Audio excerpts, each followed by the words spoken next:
like it? Oh, Jesus, sister got it for me for Christmas. Good gift now. Happy out. And what did you like at the ploughing so far? Oh, Jesus, love the silage here. Love silage with a passion. Can't get enough of it. Best time of the year, I think. Yeah.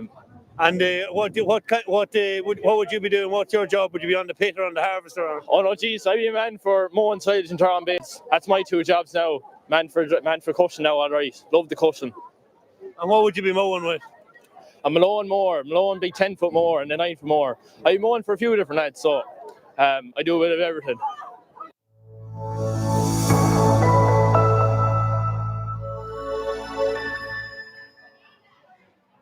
Welcome back to the Agriland stands here at Ploughing 2025, and we're back to our live panel discussions. Great to hear from all the young people out and about there with our roving reporters.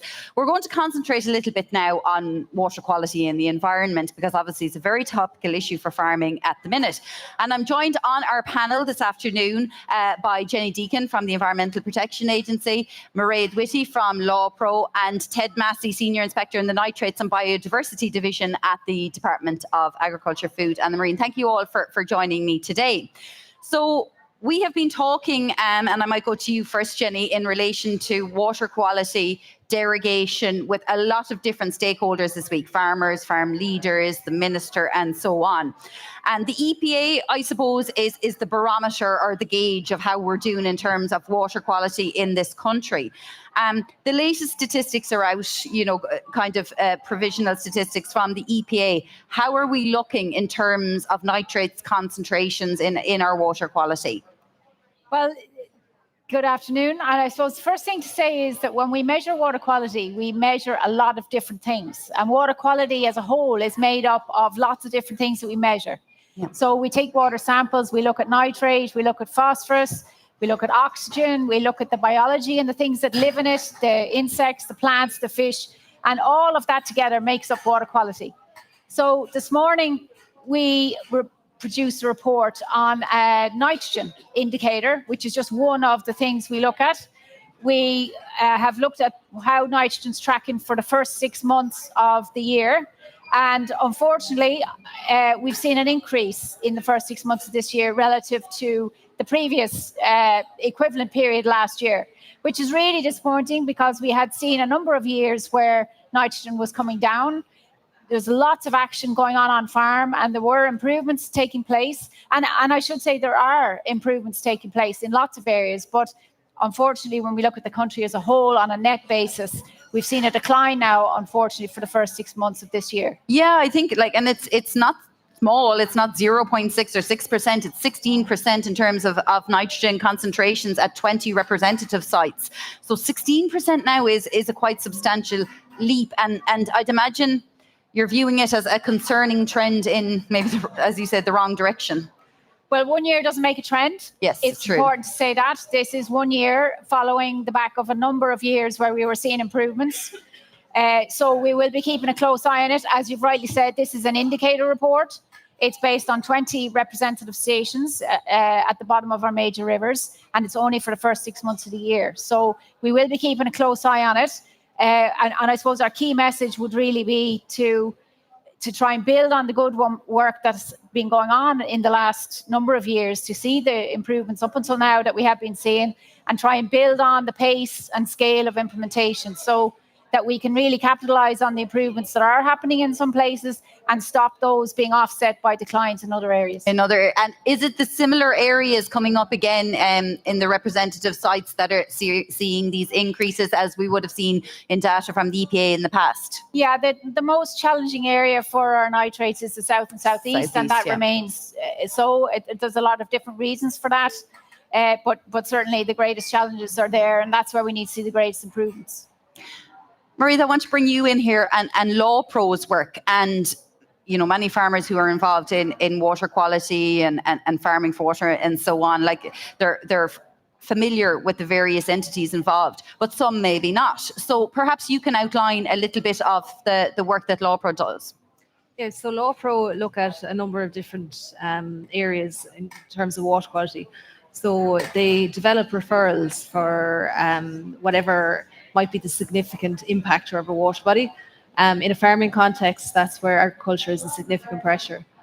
They also work with community groups around water quality and improving water quality. But we are a partner in the Farming for Water EIP project. So through that project, we're funding farmers to actually take action to improve water quality on their farms and try to reduce the impact that agriculture has on our water quality.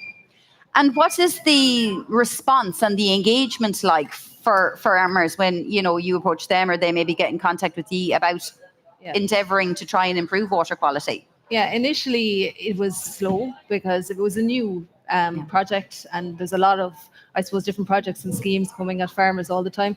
But we've really built on that early engagement, and there's huge interest now. We've over 4,000 farmers signed up at this stage. So there's more sending in expressions of interest, whether to their ASP advisor or to our own project website. So that's in all different parts of the country. Yeah, so there's huge appetite to take action, but obviously they want to know what do they have to do, what are the key things on their farms that are an issue, and what do they do about them. So is it quite farm specific then? It's a very targeted scheme, so we try and concentrate on the areas where water quality needs the most improvement.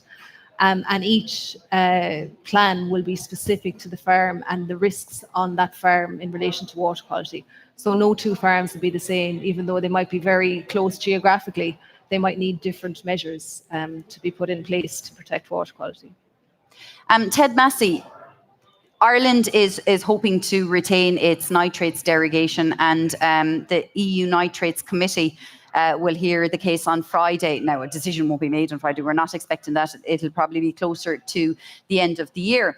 But in terms of, I suppose, inspections, in terms of nitrates inspections and farmers, what are you seeing in your own department, Ted, across the way? Are you seeing farmers improve in terms of how they're, the outcomes of inspections? Are you seeing water quality improve? Are you seeing still problem areas? So I suppose the first thing to recognise, and Jenny touched on it and Ray touched on it in terms of the EIP, there is massive engagement across the sector to reduce this impact on water quality. And from our perspective, it's very important that work would continue. Notwithstanding the disappointing results today from the EPA, I think it's important to look at them in context. Like our nitrates levels for the first 6 months of this year, while they were higher than last year, and there's no getting away from that, they were still lower than they were in 2023, and they're only marginally higher than they were in 2022 for those same rivers. And there are a lot of different things that will influence water quality data and nitrates concentration in particular. And I've read the EPA's report that came out this morning. I think it references the fact that the EPA are investigating these things. And I think that's very important, because from our perspective, our decisions, our policies have to be driven by and underpinned by science and data if we're going to achieve the right outcomes.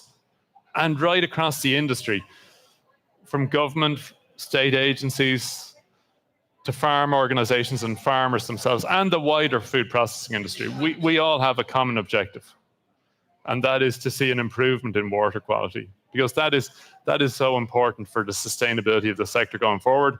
And obviously that feeds into the discussions at an EU level regarding our nitrates derogation as well. You mentioned data there and how important it is, because I know that farm leaders, farm representatives and politicians in Europe have certainly put across the economic and concern over sustainability of family farms going forward if the nitrates derogation is not retained. However, it will be data, and the EPA data primarily, that they base decisions on as well. That's a large contributing factor on how we're doing. So you mentioned there that it has to be taken in context, at the beginning of the year. Are there any different factors that people might not understand that would have influenced that in the first 6 months of this year? Well, look, is it weather? It's something, weather, I think, is something to consider, and Jenny'd be more expert at this than I would be. Yeah. But, I think it's to look in a lot of our rivers in the first 6 months of this year, the rate of flow was reduced compared to the historic norm for many of those rivers. And it's to consider what impact would that have had on the concentration but also the total load of nutrients moving through the system. Because as I said, it's very complicated. And I suppose it's the presence of nitrogen, the load that is present. It's farm management or land management. And it is weather, I would suggest, are the primary drivers of the concentration in our water. Jenny, picking up that point there, as you said, the various different factors that lead to the data in relation to water quality. If it continues the way it's going, I mean, is significant action needed in a very short space of time? And in terms of our water quality, are we saying that it is agriculture that really just has to pull up its socks quite urgently to ensure that we get this back within? Nothing is acceptable. We'd love 100% pure water, but to get it back within, I suppose, at least a data set that is a little bit more acceptable. There's a few points in there I'd like to just pick up on. The first thing to say is that every sector has a role in improving good water quality. And going back to the point I made at the very start, water quality is bigger than just nitrates. We'll have a more rounded 3-year assessment of overall water quality coming out in the coming months, which will give a wider, broader picture. But we're discussing today the nitrate. And nitrate, which as I say is one parameter, is predominantly coming from agriculture. Mm-hmm. So what we do know from the data that we have is that we're lucky enough in Ireland, in our geological context, to have a fairly quick response time. So there's a combination of factors that result in nitrogen getting to water. Ted's outlined them. It's source load, how much is going on, how much is being used, how efficiently is it being used, how much is left over in the landscape to leach into the water. And then the weather is kind of the driver for moving it all through the landscape. So all those factors together are all mixed up in a big pot, and ultimately you get the result at the end of it. It's a combination of it. But I suppose just standing back from the specifics of it, fish can't take a holiday out of the water if it's too dry or it's too wet. Mm-hmm. So we need to get to a point where we've built enough resilience in the use of nitrogen in the system so that we have enough of a buffer if it's dry or if it's wet. So we have seen a lot of improvements in recent years. The amount being used, fertilizer sales had come down, the efficiencies had gone up, and there were lots of improvements. Now, unfortunately, we have seen it go the other way this 12 months, but we're in the fortunate enough position compared to many other member states where if we take action, we'll see the response of that fairly quickly in the water. So in the following year and the year after that, we do see that response. So we have an opportunity to turn it around, to build on the good work that's happened to date. And we'd really like to see that momentum continue, because there is, through Mairead's work and lots of other work going on throughout the farm sector, there's a lot of work going on, and it's just to build on that and keep it going. Yeah, that's interesting, Jenny, and positive to hear, Mairead, there, that if we take action, as she was saying there, Ireland as its own member state, if we take action now, that things can really improve, and education is part of that as well. Are farmers interested in understanding the impact of their farming system on water quality? Are you finding that a little bit more and more as you get them to engage? They are, and it's important for the context of why you're recommending a particular measure. Nobody likes to be told, just do that. You need to know why and what good it will do. So they are very interested in seeing, what is the status of their local water body and what have they been doing that has impacted that. And that can often come as a surprise to them. It's not malicious actions, it's just lack of knowledge of the appropriate thing to be doing. So they are very interested to know what are the right actions to take. That's a very, very good point you made, actually, because I think sometimes people get the impression that farmers don't care and that they're doing it, as you said, maliciously, and, water quality be damned. But it's the work of LawPro in working with farmers and helping them understand how, nitrogen is processed, how it flows, and the points that Ted made earlier, that they may not have even realised. So are you hoping to expand the LawPro programme and, as I said, the Farming for Water programme even more over the next 12 months, Mairead? Yeah, well, I suppose it's important to note we're project partners with Teagasc and That's Area right, Industry yeah. Ireland. and the ASP advisors come from Teagasc and Dairy Industry Ireland. So they are really key to get that message to farmers. We have 4,000 applications at the moment. The ambition of the project is to engage 15,000 farmers. So we'll be driving on towards that goal. Fantastic. And I might just, we're caught for time, I'm afraid. I could stay here probably talking all day to you. But Jenny, I'll just finish up because, as I said, you know, when Europe looks at it, they will look at the data overall. If we don't want to see it continue to decline in the second 6 months of this year, but with the projects like the Farming for Water project, and if farmers really took wholehearted action, would say in the next 12 months, how much could we turn it around? Well, that's how long is a piece of string. Well, I know.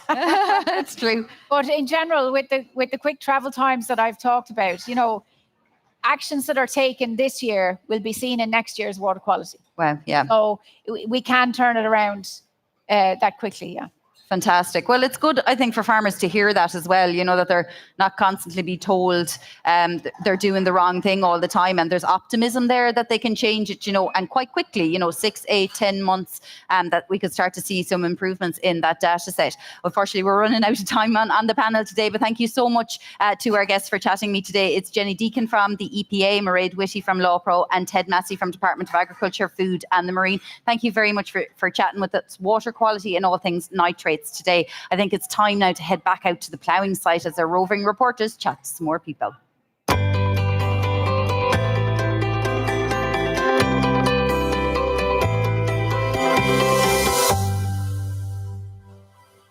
So we're here at the SensorTech tent at the National Ploughing Championships 2025, and we're joined with Sean Crowley of SensorTech. Sean, I suppose we're talking about the SmartSight, this new locomotion monitoring AI system that you have. I suppose, why don't you just tell us a bit about this product? So I suppose we're launching SmartSight here. It's at the ploughing. It's a collaboration between NEDAP, a Dutch company, and SensorTech here in Ireland. And what we do is we use AI technology, the other AI, artificial intelligence, and machine learning in conjunction with a 3-dimensional camera. Okay. And what we do is we run the cows under the camera, and it can detect the lameness very early and very accurately using the AI technology. Okay, very good. And I suppose, how does this product work then? So is it a camera set up outside the milking parlour, let's say, or where you recommending farmers to set it? Right, so usually we set up the camera in a drafting gate. Yeah. We have actually a lot of farms with them already set up with the Alfco drafting gate. Very good. Or we can set them up when the cow is coming out through a race or something like that. We have a 3D camera up over the cow, and it's doing 3-dimensional imagery of the cows, and it takes notice of all these points on the cow's back and the cow's height and the cow's head height and ear height and all those data points. And I suppose the clever part of the technology is that if you actually were to send all that data into the cloud to be analysed, it would use too much data, too much space. So the clever part of the technology is we use what's called an edge device. Okay. So we use a computer on the farm with the AI algorithm on the farm. Yeah. So we're processing all the data on the farm, and that data then is the result of that data is being sent to the cloud. Very good. And I suppose, Sean, then that data that a farmer gets back into his office, right? What can that do then? Obviously, you're detecting lameness early, so is that going to save? Obviously, going to save hugely on treatment, on lameness, on foot going through the foot bath and trimming cows. So just tell us a bit about that, Sean. Yeah. So what we actually do is the first thing is when we have these cows and we score them, so we give them a locomotion score. Yeah. So if they have a very low locomotion score, obviously we need to take action. Or also if they have a drop in their score, so a deviation from their score, so they're starting to get worse, yes, we need to. Now our research has actually shown us on about 25,000 cows that if we act actually 5 days sooner, right, that we can actually bring those cows back to the healthy category 40 days earlier. So on average, a cow that's detected by a farmer will take 60 days to come back into the actual healthy range again. Yeah. But where we actually pick them up earlier,